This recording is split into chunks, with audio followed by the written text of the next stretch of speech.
사물들의 경이로운 진실, 그것이 내가 날마다 발견하는 것이다. 모든 것은 있는 그대로의 그것이다. 이 사실이 나를 얼마나 기쁘게 하는지 누군가에게 설명하기는 어렵다. 나에게는 그것만으로도 충분하다는 것을. 완전해지기 위해서는 존재하는 것만으로도 충분하다. 지금까지 나는 적지 않은 시를 썼다. 물론 앞으로도 더 많이 쓸 것이다. 내가 쓴 모든 시가 그 한 가지를 말하지만 각각의 시마다 다르다. 존재하는 것은 저마다 다른 방식으로 그것을 말하기에 가끔 나는 돌 하나를 바라본다. 돌이 느낌을 가지고 있는지 생각하지는 않는다. 돌을 나의 누이라고 부르며 시간을 낭비하지도 않는다. 대신 나는 그것이 하나의 돌로 존재해서 기쁘다. 그것이 아무것도 느끼지 않아서 좋다. 그것이 나와 아무 관계도 아니어서 좋다. 때로는 바람이 부는 소리를 듣는다. 그리고 느낀다. 바람 부는 소리를 듣는 것만으로도 태어난 가치가 있구나. 사물들의 경이로운 진실이라는 페르난도 페소아 시인의 시를 전해드렸습니다. 한결 높아진 하늘에는 깊고 푸른 우물이 파져 있습니다. 풀숲에는 풀벌레 소리들의 울음이 들립니다. 떠나가는 여름의 끝자락을 붙잡고 매미 울음소리만이 요란스럽습니다. 가을이 왔습니다. 바람 부는 소리를 듣는 것만으로도 태어난 가치가 있다는 시인의 마음으로 가을과 인사를 나누고 싶습니다. 살아서 또다시 이 가을을 맞을 수 있어서 기쁘고 감사하고 반갑다고 말입니다. 안드레아가 예수님을 만나고 그의 형 베드로를 예수님께 데려갑니다. 필리포가 예수님을 만나고 예수님께 감동을 받고 그의 친구 나타나엘을 찾아가서 참된 분을 만났다. 오시기로 예언된 바로 그분을 만났다. 그분은 나자렛 출신이시다라고 말을 합니다. 그리고 함께 가자고 이야기합니다. 나타나엘이 필리포에게 말합니다. 나자렛에서 신통한 것이 나올 수 있겠소? 나타나엘이 나자렛에서 신통한 것이 나오겠느냐라고 이야기할 만큼 나자렛은 작은 시골 동네입니다. 옆집에 일어나는 모든 일을 거울을 들여다보듯이 다 알고 있는 마을입니다. 그 집에서 어떤 일이 일어나는지, 밥숟가락이 몇 개인지 모든 것을 다 알 수 있는 아주 작은 마을입니다. 그 작은 시골 마을 촌 구석에서 우리 주 예수님께서 30년을 마리아에게 순종하며 사셨습니다. 나자렛, 얼마나 아름다운 곳입니까? 우리는 늘 뭐 재미있는 거 없을까? 뭐 신나는 일이 없을까? 새로운 일을 찾습니다. 나자렛, 신나는 일이라고는 찾아볼 수 없는 것입니다. 매일 똑같은 일상이 반복되는 곳입니다. 예수님은 그곳에서 평범하게 30년을 사셨습니다. 드러나지 않고 조용하고 평범하게. 평범함이야말로 가장 아름다운 것입니다.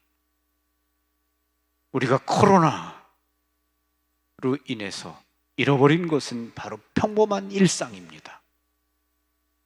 친구들과 함께 만나서 떠들고 이야기하고 놀러가고 밥 먹고 평범한 겁니다. 그것을 잃어버린 거죠.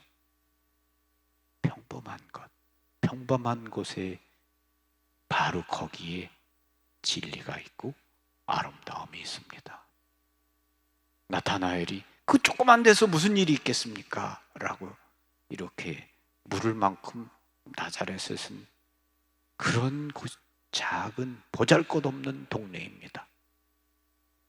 근데 그 보잘것없는 동네에서 우리 주 예수님이 30년을 사셨습니다.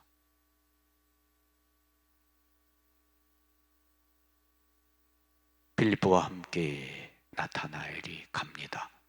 빌립보가 나타나에게 이렇게 말합니다. 와서 보시오. 와서 봐라. 내가 너에게 이러고 저러고 설명하는 것보다 내가 직접 봐라. 그리고 내가 그분과 함께 이야기를 나누고 내가 그분과 함께 시간을 보내라. 그분의 눈을 들여다봐라. 그분의 이야기를 들어라. 그분과 함께 머물러라. 그러면 알게 될 것이다. 신앙은 그런 것이죠. 누가 대신해 줄 수 있는 게 아닙니다. 내가 만나는 예수님, 내가 만나는 성모님에 대해서 아무리 여러분에게 이야기해도 여러분이 직접 그분께 기도하지 않는 한, 그분과 함께 머무르고 그분과 함께 있지 않는 한 그분을 알 수 없죠. 진정으로 그분을 깨달아 알 수 있는 것은 그분과 함께 머무는 시간이 필요한 겁니다. 그래서 그 머무는 시간으로 초대합니다. 와서 보시오. 나타나엘이 그분을 보러 갑니다. 예수님께서 그가 멀리서 다가오는 것을 보시고 말합니다. 이 사람이야말로 참으로 이스라엘 사람이다. 조금도 거짓이 없다. 예수님은 사람이 입을 벌려 말을 하기도 전에 그 사람이 어떤 생각을 하고 있는지 이미 알고 계시는 분입니다. 사람의 속마음을 꿰뚫어 보시는 분입니다. 다 아시는 분입니다. 그분의 말씀입니다. 이 사람이야말로 조금도 거짓이 없다. 얼마나 놀라우고 아름다운 말씀, 칭찬의 말씀입니까?